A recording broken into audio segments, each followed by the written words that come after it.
Apa kabar sobat anime? Dimanapun kalian berada, semoga selalu sehat, dan rezekinya lancar jaya.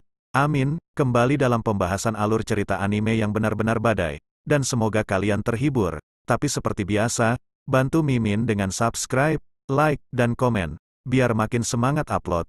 Oke, langsung aja kita cekidot. Cerita dimulai ketika seorang kriminal hendak dihukum mati, dengan cara dipenggal. Namun pedang yang digunakan untuk eksekusi tidak mampu melakukannya.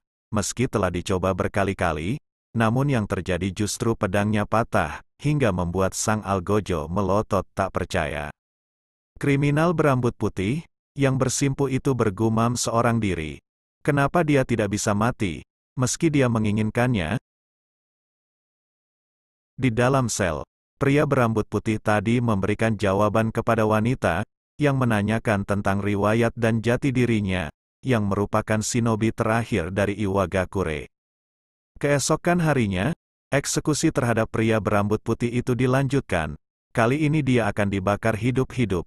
Segala persiapan pun telah dilakukan, dan saat eksekusi dilaksanakan, kembali mereka melotot, karena api yang membakar pria tersebut, tidak berpengaruh terhadap dirinya.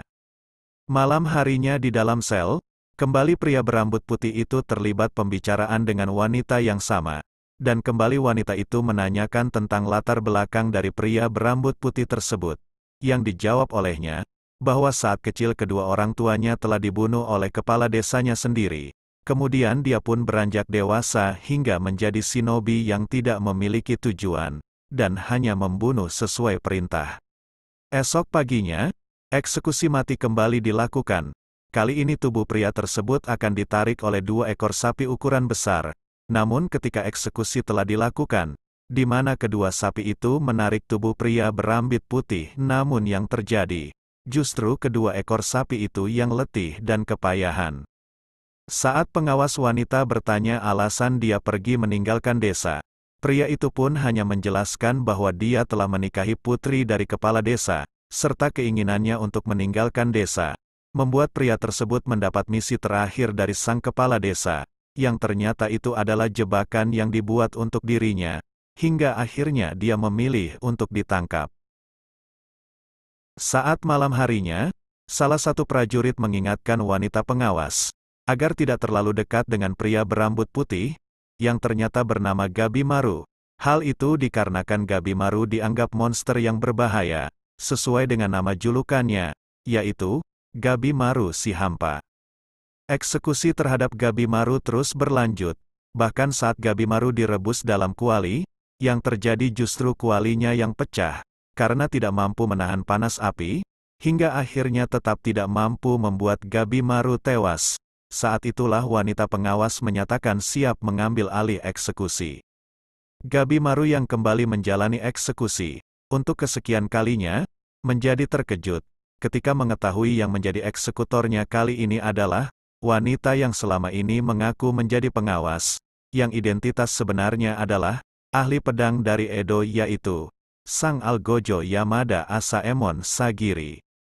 Wanita bernama Sagiri tersebut merupakan utusan langsung dari Kesogunan yang dikirim untuk mengeksekusi Gabimaru. Melihat keseriusan dari Sagiri, tanpa sadar Gabimaru menghancurkan belenggu yang ada di tangannya.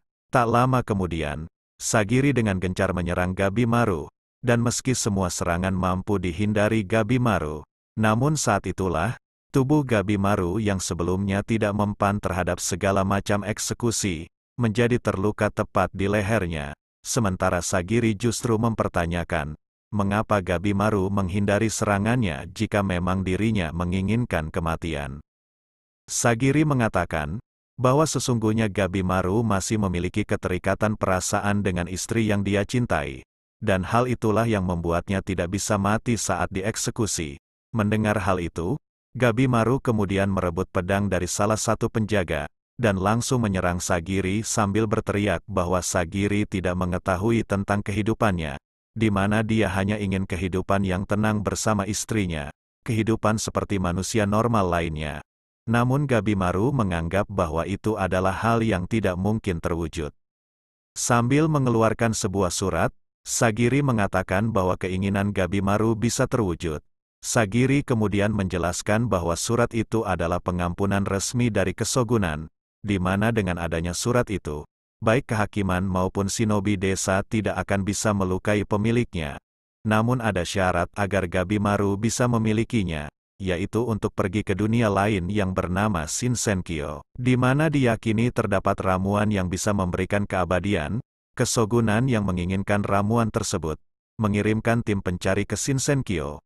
Ada 5 tim ekspedisi yang dikirimkan, namun tak pernah ada yang kembali, kecuali satu perahu berisi mayat yang ditumbuhi bunga, hingga akhirnya Shogun memutuskan untuk mengirim kriminal yang tidak takut mati di seluruh negeri ke Shinsenkyo, dengan imbalan pengampunan. Mendengar hal itu, kepala sipir dan penjaganya menganggap itu omong kosong, dan tetap akan mengeksekusi Gabimaru, serta Sagiri juga akan dihabisi jika berusaha menghalangi. Mendadak Gabimaru berbisik kepada Sagiri, bahwa dia akan memperlihatkan ninjutsu yang ingin dilihat oleh Sagiri. Kemudian semuanya berlangsung dengan cepat. Saat ninjutsu Gabimaru berakhir, pemandangan yang terlihat hanyalah dirinya, yang saat itu berada di atas tumpukan mayat para penjaga.